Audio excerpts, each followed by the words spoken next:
મિત્રો good morning. આજે આપણે નવા પ્રશ્નની શરૂઆત કરીએ છીએ। બરાબર, પ્રશ્ન નંબર 5 હતું આંશિક શેરની ફેરબદલી। હવે આપણે વાત કરીએ ફરજિયાત શેરની ફેરબદલી અને તેના સંજોગો વિશે। બરાબર,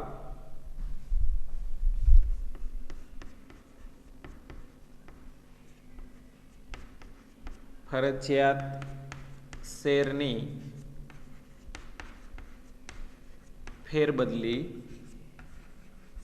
અને તેના સંજોગો।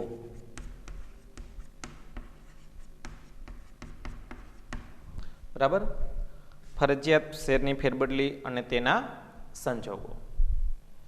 હવે આ જે બાબત છે એક ખાસ મિત્રો યાદ રાખજો કે ફરજિયાત શેરની ફેરબદલી એટલે શું અને તેના સંજોગો જણાવો। બરાબર, આ જે પ્રશ્ન છે બોર્ડની અંદર વારંવાર પૂછાઈ ગયેલો પ્રશ્ન છે। બોર્ડની એક્ઝામમાં ઘણીવાર આ પ્રશ્ન તમને પૂછવામાં આવેલો છે અને સૌથી ઇમ્પોર્ટન્ટ પણ ગણી શકાય છે।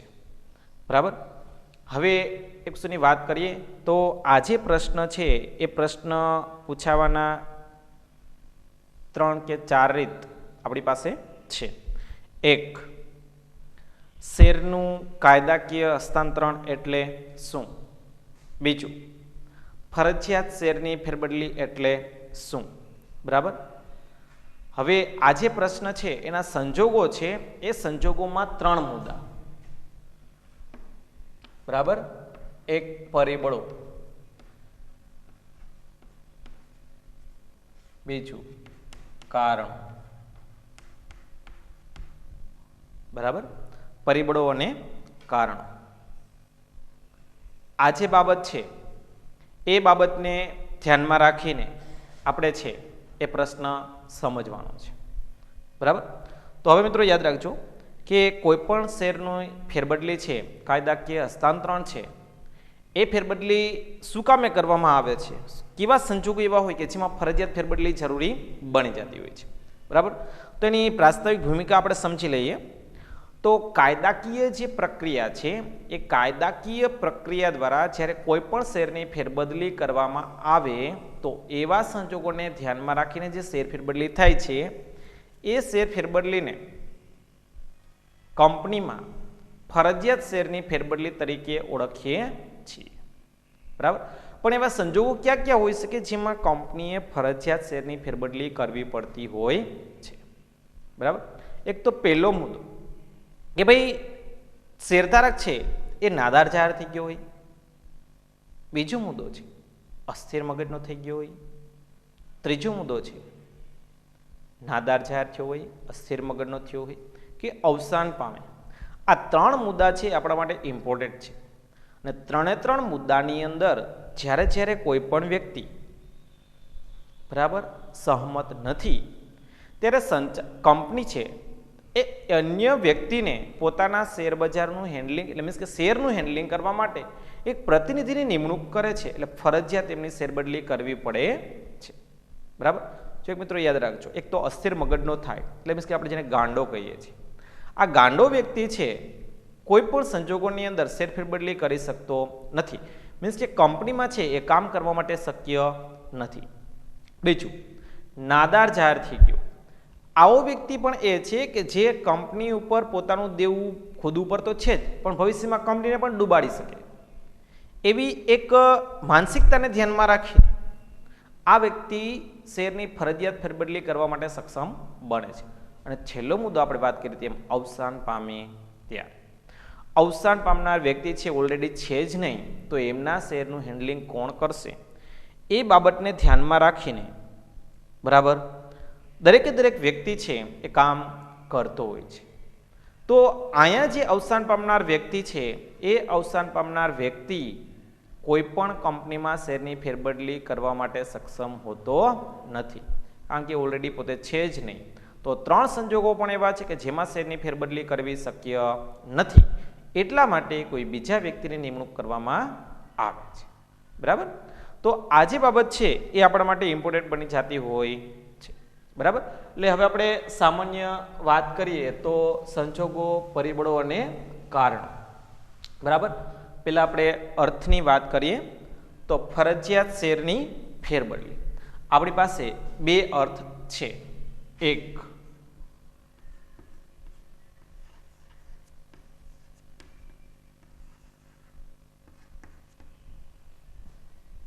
બરાબર લખું છું અહીંયા,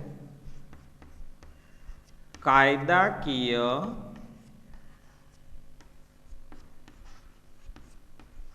પ્રક્રિયા દ્વારા થતી શેર ફેર બદલીને કાયદાકીય પ્રક્રિયા દ્વારા થતી શેર ફેર બદલીને ફરજિયાત શેર ફેરબદલી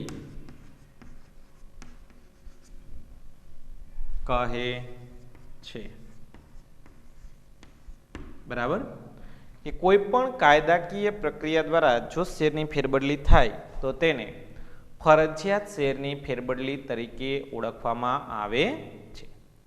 બરાબર એટલે આપણી પાસે એક જ મુદ્દો અહીંયા સરળતાથી યાદ રાખવા માટે યાદ રાખજો કે કાયદાકીય પ્રક્રિયા દ્વારા થતી શેર ફેરબદલીને ફરજિયાત શેર ફેરબદલી તરીકે ઓળખવામાં આવે છે.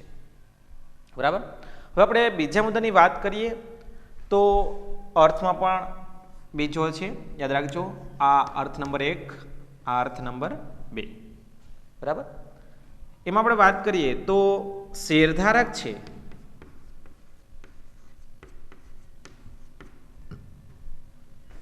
નાદાર જાહેર થાય,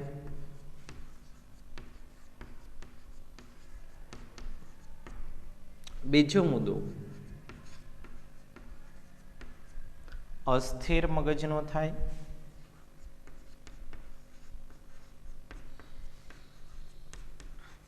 કે અવસાન પામે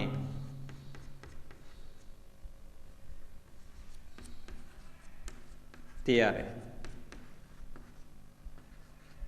જે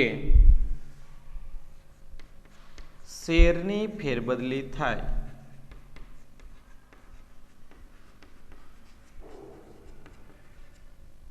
તેને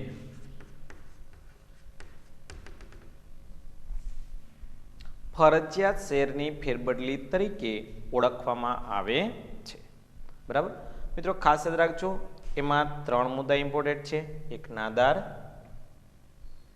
અસ્થિર અને અવસાન.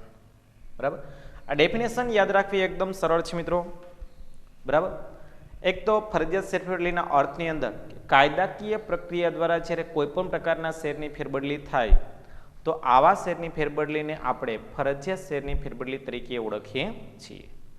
બીજો મુદ્દો જ્યારે શેરધારક નાદાર જાહેર થાય, અસ્થિર મગજનો થાય કે અવસાન પામે ત્યારે જે શેરની ફેરબદલી થાય તો પણ તેને ફરજિયાત શેરની ફેરબદલી તરીકે ઓળખવામાં આવે છે અથવા તો કાયદાકીય હસ્તાંતરણ તરીકે ઓળખવામાં આવે છે.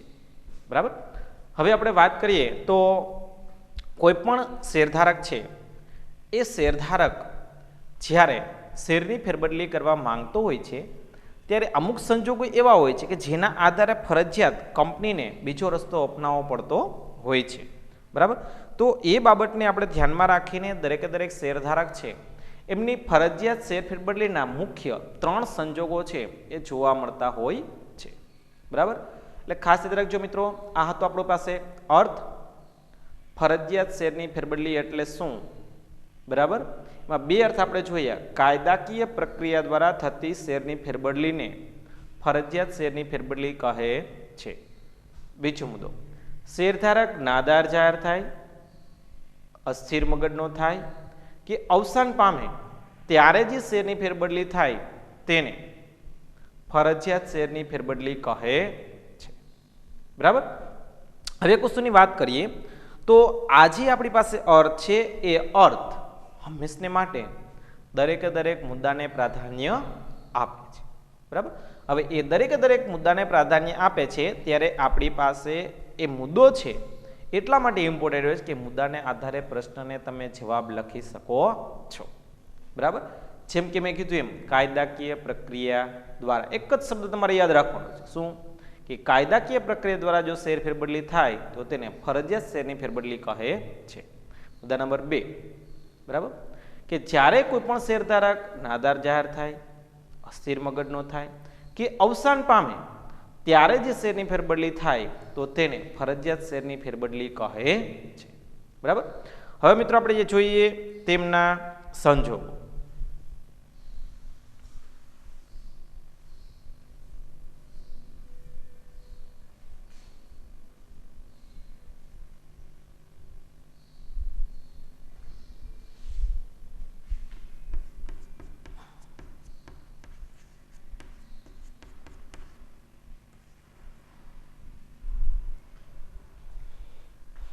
બરાબર. ફરજિયાત શેરવેલના સંજોગો છે એમાં 4 મુદ્દા છે આપણી પાસે, અને 4 મુદ્દા છે એ તમને બોર્ડની અંદર પૂછાઈ શકે છે અને ભૂતકાળમાં પૂછાઈ ગયેલા પણ છે. બરાબર, કે ફરજિયાત શેરફેરબદલીના સંજોગો સમજાવો 4 ગુણમાં. બરાબર. તો હવે આપણે વાત કરીએ, એક તો શેરધારકે વસિયતનામું કરેલ ન હોય અને વારસદાર હોય. બરાબર. પહેલો મુદ્દો, શેરધારકે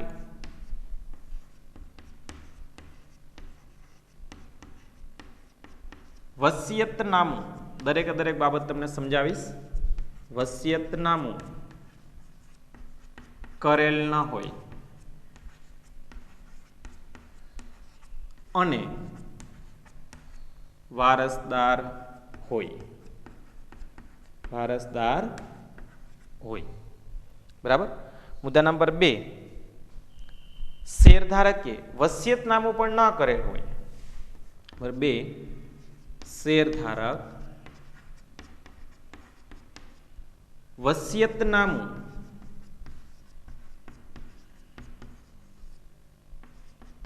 કરેલ ન હોય અને વારસદાર ન હોય. બરાબર. ત્રીજા મુદ્દાની વાત કરીએ તો શેરધારક નાદાર જાહેર થાય. શેરધારક નાદાર જાહેર થાય ત્યારે. બરાબર. ચોથો મુદ્દો, શેરધારક અસ્થિર મગજનો થાય. અસ્થિર મગજનો થાય ત્યારે. બરાબર. અને છેલ્લો મુદ્દો, શેરધારક અવસાન પામે ત્યારે. શેરધારક અવસાન પામે ત્યારે. બરાબર. અથવા તો શેરધારકનું મૃત્યુ થાય ત્યારે. આપણી પાસે અહીંયા 5 સંજોગો છે. કેટલા સંજોગો છે બેટા? 5 સંજોગો. બરાબર. કે શેરધારક નાદાર જાહેર થાય ત્યારે, અસ્થિર મગજનો થાય ત્યારે, મૃત્યુ પામે ત્યારે. અને 2 મુદ્દા કમ્પલસરી, એક વસિયતનામું કરેલ ન હોય અને વારસદાર હોય. વસિયતનામું કરેલ ન હોય પણ વારસદાર પણ ન હોય. બરાબર. એટલે આ મુદ્દાને ખાસ ધ્યાન રાખજો. એકમાં વસિયતનામું કરેલ નથી, બરાબર, અને સામે વારસદાર છે. એકમાં વસિયતનામું કરેલ નથી અને વારસદાર પણ નથી. બરાબર. અને ત્રીજો મુદ્દો, અસ્થિર મગજ નાદાર જાહેર થાય ત્યારે અને અવસાન પામે ત્યારે. બરાબર. આવા સંજોગોમાં ફરજિયાત શેરની ફેરબદલી કરવામાં આવે છે. બરાબર. હવે આપણે વાત કરીએ 4 સંજોગોની સમજૂતીમાં. બરાબર. કે કોઈ પણ શેરધારક જ્યારે અસ્થિર મગજનો થઈ જાય છે, નાદાર જાહેર થાય, અવસાન પામે, બરાબર, અથવા તો વસિયતનામું કરેલ ન હોય અને વારસદાર હોય, વસિયતનામું કરેલ ન હોય અને વારસદાર પણ ન હોય, તો એ દરેક મુદ્દા છે એ આપણા માટે ઇમ્પોર્ટન્ટ બને છે. બરાબર. તો દરેક મુદ્દાની આપણે સમજૂતી જોશું.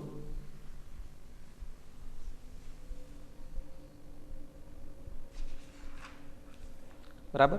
વસિયતનામું ન બનવું હોય તો વારસા પ્રમાણપત્રના આધારે કાયદેસરનો વારસદાર છે એ શેરની ફેરબદલી કરી શકતો હોય છે. બરાબર. પહેલો મુદ્દો, કે જ્યારે કોઈ પણ શેરધારકે છે એ વસિયતનામું કરેલ ન હોય અને વારસદાર હોય. એટલે કોઈ પણ વ્યક્તિ છે, શેરધારક છે, એ મૃત્યુ પામે છે, બરાબર, પણ એમણે વસિયતનામું કરેલ નથી. તો એવા સંજોગોની અંદર જે તે વ્યક્તિ છે એ વ્યક્તિ વારસા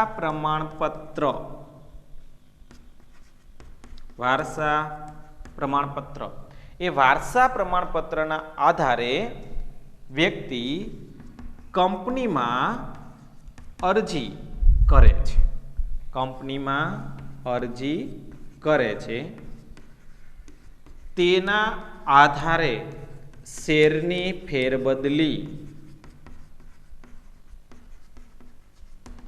કરી શકાય છે, બરાબર. એટલે કોઈ પણ શેરધારક છે, માની લો કે કદાચ એને ફેરબદલી કરવાની છે, પરંતુ એમને વસિયતનામું કરેલ ન હોય, બરાબર, અને શેરધારકનું અવસાન થાય તો એવા સંજોગોની અંદર એ વારસા પ્રમાણપત્રના આધારે જે તે વ્યક્તિ છે કંપનીમાં અરજી કરે છે અને શેરની ફેરબદલી કરી શકાય છે. ફોર એક્ઝામ્પલ વાત કરીએ કે એક કંપની છે, ટાટા કંપની, એમાં એ નામનો વ્યક્તિ છે, બરાબર, એ અવસાન પામે છે. તો બી નામનો જે વ્યક્તિ હતો એમનો વારસદાર હતો, બરાબર. આ જે વારસદાર છે એ કંપનીમાં વારસા પ્રમાણપત્ર છે એ આપે છે અને એના આધારે એ નામના જેટલા વ્યક્તિના શેર હતા એ શેર બી નામના વ્યક્તિના નામે કરવામાં આવે છે. આ ફરજિયાત થયું. શું કામે? કારણ કે વ્યક્તિ એક્સપાયર થઈ જાય છે, સામે એનો વારસદાર છે, તો વારસા પ્રમાણપત્ર કંપનીમાં રજૂઆત કરવામાં આવે છે અને એના આધારે એની શેરની ફેરબદલી કરી શકાય છે.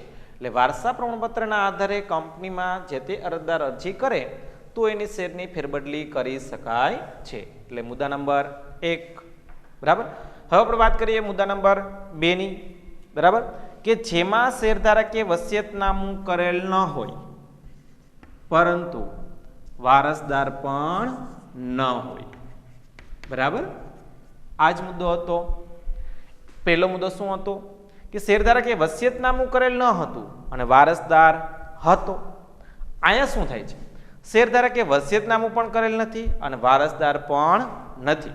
તો એવા સંજોગોની અંદર કોઈ પણ કંપનીમાં અદાલત દ્વારા રિસીવર કે ટ્રસ્ટીની નિમણૂક કરવામાં આવે છે, બરાબર. આપણે એક ઉદાહરણ સમજશું અહીંયા કે રિલાયન્સ કંપનીમાં એક છગનભાઈ હતા. આ છગનભાઈ છે અચાનક એક્સપાયર થઈ ગયા, બરાબર. એને વસિયતનામું કરેલ ન હતું, બરાબર. એટલે મીન્સ કે વારસદાર તો કે ન હોય, બરાબર. એટલે વારસદાર પણ ન હોય. તો હવે એમના જે કંઈ શેર છે એ શેરનું હેન્ડલિંગ કોણ કરશે?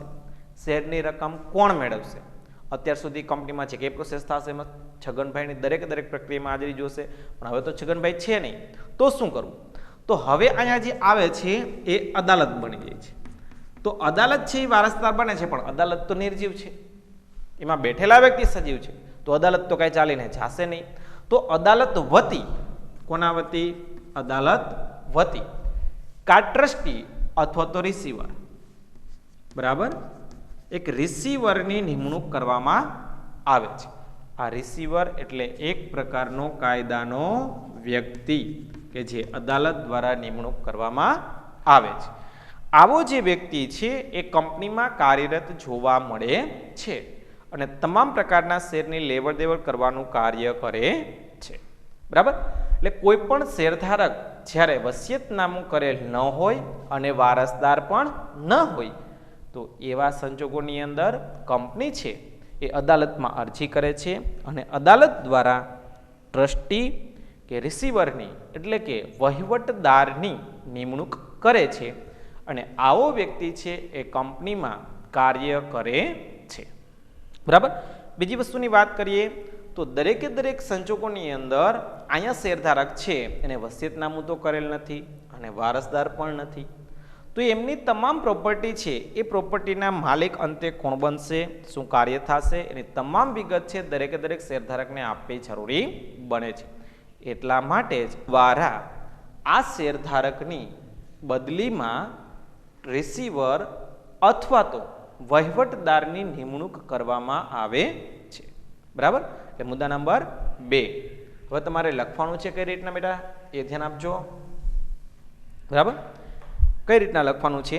તો જ્યારે કોઈ પણ શેરધારકે વસિયતનામું કરેલ ન હોય અને વારસદાર પણ ન હોય ત્યારે અદાલત દ્વારા રિસીવર કૌંસમાં વહીવટદાર રિસીવરની નિમણૂક કરવામાં આવે છે. રિસીવરની નિમણૂક કરવામાં આવે છે. બરાબર, અને આ વ્યક્તિ છે એ શેરની ફેરબદલી અથવા લેવડ દેવડ કરવા હક ધરાવે છે. બરાબર, આ જે રિસીવર છે, રિસીવર અથવા તો વહીવટદાર છે એ શેરની ફેરબદલી કરવાનો હક ધરાવે છે.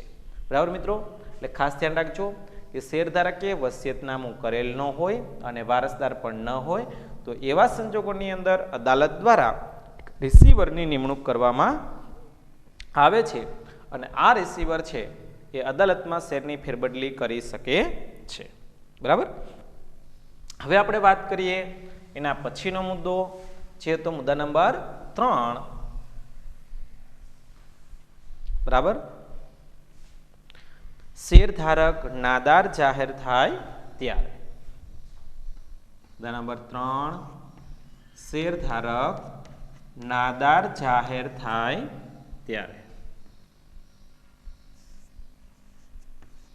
નાદાર જાહેર થાય ત્યારે. બરાબર, હવે આ દરેક મુદ્દાને ધ્યાનમાં રાખીને એ સમજવા જેવી બાબત. જો મિત્રો ખાસ યાદ રાખજો કે નાદાર જાહેર થાય ત્યારે તમારી પાસે માત્ર અહીંયા ખાલી એક જ શબ્દ યાદ રાખવાનો છે અને એ છે નારી. શું છે? નારી. પ્રશ્ન આપણે આવું શું? બરાબર, તો ના એટલે નાદાર ને રી એટલે રિસીવર. એકદમ સરળતાથી તમે પેરેગ્રાફ લખી શકો. બરાબર, કે જ્યારે કોઈ પણ કંપનીમાં શેરધારક નાદાર જાહેર થાય ત્યારે અદાલત દ્વારા રિસીવરની નિમણૂક કરવામાં આવે છે અને આ રિસીવર શેરની ફેરબદલી કરવાનો હક ધરાવે છે. બરાબર, હવે મેં તમને આની પહેલા સમજાવેલું હતું નાદાર કોને કહેવાય. બરાબર, કે જેમના પર દેવું વધી ગયું છે એવો વ્યક્તિ, જેને આપણે શું કહીએ છીએ તો કે નાદાર. બરાબર, તો જ્યારે કંપનીમાં કોઈ પણ શેરધારક નાદાર જાહેર થાય ત્યારે એવા સંજોગોની અંદર એમના શેર બજારનું અથવા તો એમના શેરનું ખરીદ વેચાણ કરવા માટે એક વ્યક્તિની નિમણૂક કરવામાં આવે જેને આપણે રિસીવર તરીકે ઓળખીએ છીએ. બરાબર, તો વાક્ય તમારે એટલે લખવાનું છે જ્યારે શેરધારક નાદાર જાહેર થાય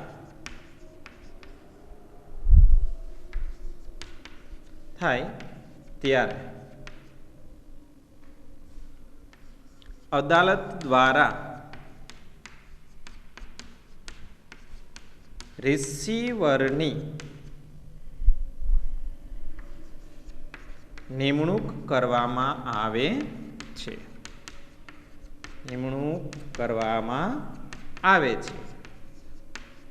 બરાબર, જો મિત્રો યાદ રાખજો આપણે ટેક્સ્ટબુકનું જ સ્ટડી કરીએ છીએ પણ લખવામાં છે એ થોડું ઘણું આપણે ચેન્જીસ એટલા માટે કરીએ છીએ કે આપણા ભાષાની અંદર આપણે લખીએ છીએ, આપણે લખવામાં સરળતા રહીએ અને આપણને યાદ પણ રહી શકે. બરાબર, તો આપણે લખ્યું છે જ્યારે શેરધારક નાદાર જાહેર થાય ત્યારે અદાલત દ્વારા રિસીવરની નિમણૂક કરવામાં આવે છે જે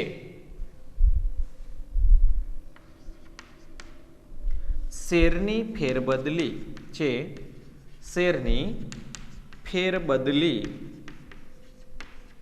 કરવાનો હક ધરાવે છે. બરાબર, શેરની ફેરબદલી કરવાનો હક ધરાવે છે. કે આ રિસીવર છે એ રિસીવર અદાલતમાં શેરની ફેરબદલી કરી શકે છે. અદાલતમાં અરજી કરે છે અને એના આધારે જ શેરની ફેરબદલી કરવામાં આવે છે. બરાબર, ત્યારે નાદાર જાહેર થાય ત્યારે કે જ્યારે કોઈ પણ શેરધારક છે એ શેરધારક કોઈ પણ કંપનીમાં કાર્ય કરતો હોય અને નાદાર જાહેર થઈ જાય તો એવા સંજોગોની અંદર એ વ્યક્તિ છે એ પોતાના બદલામાં એક રિસીવરની નિમણૂક કરે છે અને આ રિસીવર છે એટલે રિસીવર એટલે એક પ્રકારનો વહીવટદાર જે કંપનીમાં શેરની ફેરબદલી કરવાનું કાર્ય કરે છે, બરાબર. હવે વાત કરીએ એના પછીનો મુદ્દો અને ચોથો મુદ્દો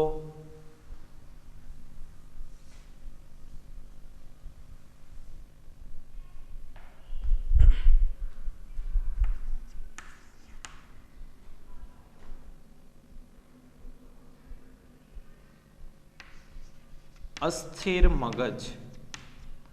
અસ્થિર મગજનો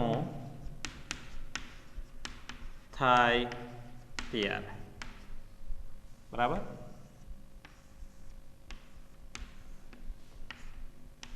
અહીંયા આપણે વાત કરશું અ ટ્રી, બરાબર, એટલે કે ટ્રસ્ટી. આપણે યાદ રાખવા માટે અહીંયા ટ્રી એવું નામ આપેલું છે, બરાબર. આગળ જે મુદ્દો લખેલો હતો સેમ કન્ડિશન પ્રમાણે તમે જોઈ શકો છો, બરાબર, કે જ્યારે કોઈ પણ શેરધારક અસ્થિર મગજનો થાય ત્યારે અદાલત દ્વારા ટ્રસ્ટીની નિમણૂક કરવામાં આવે છે અને આવો ટ્રસ્ટી કે વાલી, બરાબર, શેરની ફેરબદલી કરવાનો અધિકાર ધરાવે છે, બરાબર. પહેલો જે મુદ્દો હતો એમાં આપણે નારી લખ્યું હતું, બીજો મુદ્દો છે એમાં આપણે અટ્રી લખ્યું કે જ્યારે શેરધારક અસ્થિર મગજનો થાય ત્યારે અદાલત દ્વારા, અસ્થિર એટલે મીન્સ કે ગાંડો, બરાબર. હવે ગાંડો વ્યક્તિ છે કોઈ પણ કામ કરવા માટે ક્યારેય સક્ષમ હોતો નથી, તો આવા ગાંડા વ્યક્તિને કંપનીમાં કામ આપવું, કંપનીમાં કામ કરવું કે પોતાના શેરની ખરીદી વેચાણ કરવી એ એક પણ બાબતની અંદર પોતે સહમત થતો નથી. તો હવે એમના શેરનું હેન્ડલિંગ કેમ કરવું, એમના શેરની કાર્યવાહી કેમ કરવી, આ દરેક બાબતને આપણે પ્રાધાન્ય આપવું પડે છે. તો એ દરેક બાબતને ધ્યાનમાં રાખીને અહીંયા વ્યક્તિ છે એ કાર્યરત જોવા મળે છે, બરાબર.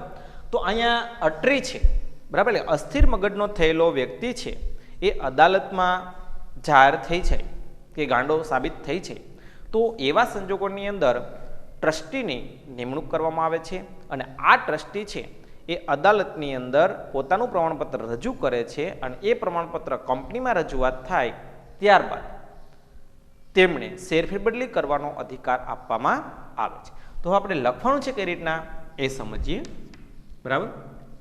જ્યારે કોઈ પણ શેરધારક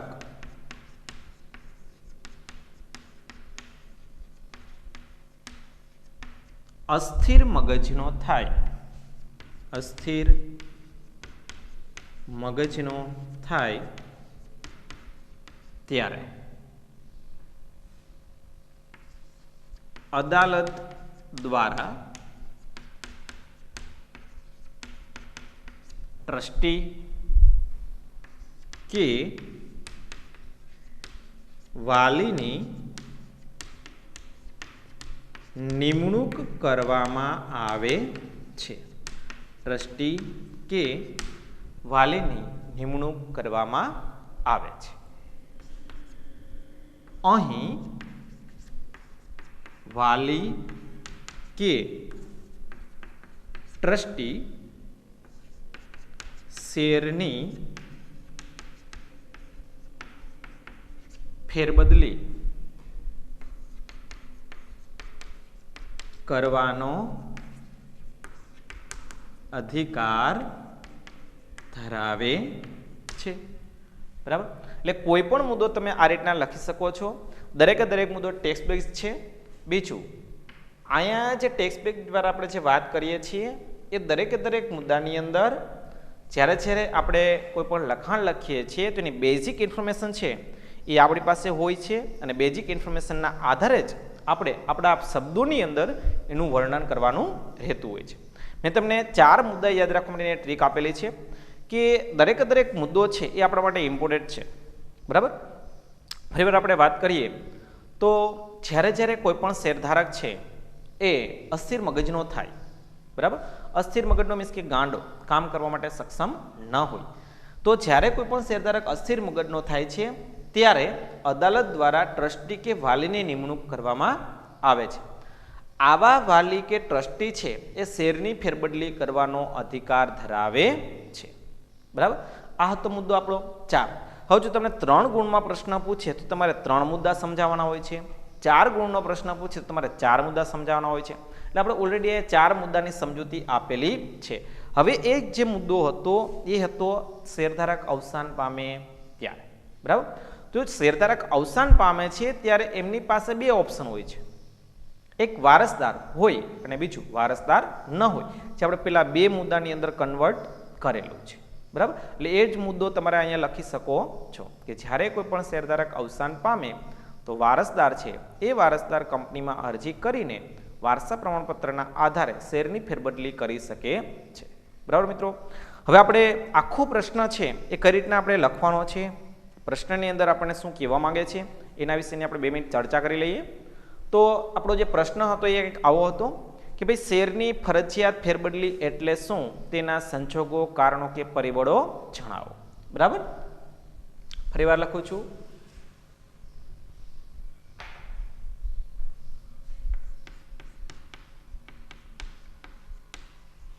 શેરની ફરજિયાત ફેરબદલીના સંજોગો, પરિબળો, કારણો જણાવો. બરાબર? હવે મિત્રો ખાસ યાદ રાખજો કે શેરની ફરજિયાત ફેરબદલી, એમના સંજોગો, પરિબળો અને કારણો જણાવો. શેર ફેરબદલીનો અર્થ આપણે ટૂંકમાં રિવિઝન કરી લઈએ કે જ્યારે કોઈ પણ શેરધારક અવસાન પામે, બરાબર, અસ્થિર મગજનો થાય કે નાદાર જાહેર થાય ત્યારે જે શેરની ફેરબદલી થાય તો તેને ફરજિયાત શેરની ફેરબદલી તરીકે ઓળખવામાં આવે છે. બરાબર? એટલે 3 મુદ્દા આપણી પાસે: અસ્થિર મગજનો થાય, નાદાર જાહેર થાય કે અવસાન પામે, અને જે શેરની ફેરબદલી થાય તેને ફરજિયાત શેરની ફેરબદલી તરીકે ઓળખવામાં આવે છે. બરાબર?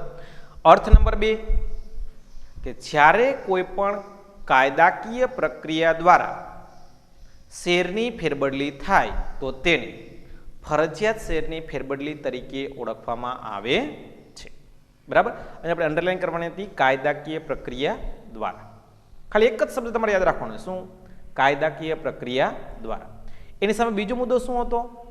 તો કે ભાઈ અસ્થિર, નાદાર અને અવસાન, આ 3 શબ્દોની છે તમારે અંડરલાઈન કરવાની હતી.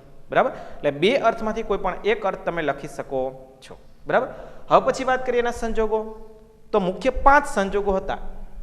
એમાંનો એક સંજોગ પહેલો, શેરધારકે વસિયતનામું કરેલ ન હોય પણ વારસદાર હોય તો વારસા પ્રમાણપત્રના આધારે ફેરબદલી થઈ શકે છે. બીજું, શેરધારકે વસિયતનામું કરેલ ન હોય, વારસદાર પણ ન હોય તો અદાલત દ્વારા રિસીવર એટલે કે વહીવટદારની નિમણૂક કરવામાં આવે છે અને શેરની ફેરબદલી કરી શકાય છે. પછી 2 મુદ્દા હતા, એના માટે તો ઇમ્પોર્ટન્ટ હતું, એક નારી અને બીજું અટરી. આ વિકલ્પ સ્વરૂપે પૂછાતો પ્રશ્ન મિત્રો ખાસ યાદ રાખજો. બરાબર? કે જ્યારે કોઈ પણ શેરધારક નાદાર જાહેર થાય તો અદાલત દ્વારા રિસીવરની નિમણૂક કરવામાં આવે છે, જે પોતાના નામે શેરની ફેરબદલી કરવાનો હક ધરાવે છે. મુદ્દા નંબર 4, શેરધારક નાદાર જાહેર થાય ત્યારે, કે જ્યારે કોઈ પણ શેરધારક નાદાર જાહેર થાય ત્યારે એવા સંજોગોની અંદર અદાલત દ્વારા એક રિસીવરની નિમણૂક કરવામાં આવે છે. બરાબર? નાદાર જાહેર થાય ત્યારે.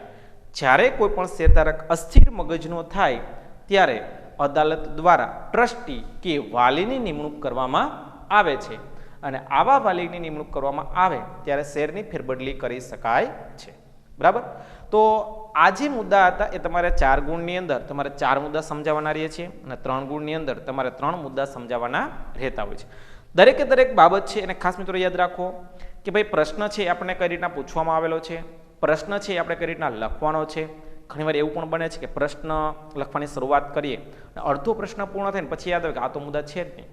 બરાબર? એટલે સૌથી ઇમ્પોર્ટન્ટ પ્રશ્ન માર્ચ 2017-18 ની અંદર પૂછાયેલો પ્રશ્ન છે. ખાસ યાદ રાખજો કે ફરજિયાત શેરની ફેરબદલી એટલે શું અને તેના સંજોગો, કારણો, પરિબળો સમજાવો. હવે બીજી વસ્તુની વાત કરીએ તો એ તમને પરિબળો કે કારણો છે ક્યારેય તમને ક્વેશ્ચન સ્વરૂપે પૂછવામાં આવેલા નથી, પણ 99% તમને 99% સંજોગો પૂછેલા છે. પણ અથવામાં કદાચ પરિબળો પણ પૂછી શકાય અને કારણો પણ પૂછી શકાય, પણ જવાબ તમારો એનો એ જ રહે છે મિત્રો. બરાબર, તો ખાસ યાદ રાખજો, ફરજિયાત શેરની ફેરબદલી એટલે શું અને તેના સંજોગો, કારણો અને પરિબળો જણાવો.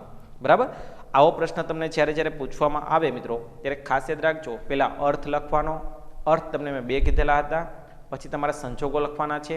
સંજોગો તમારે 5 દર્શાવવાના છે, જેમાંથી 4 મુદ્દા તમારે સમજાવવાના રહે છે.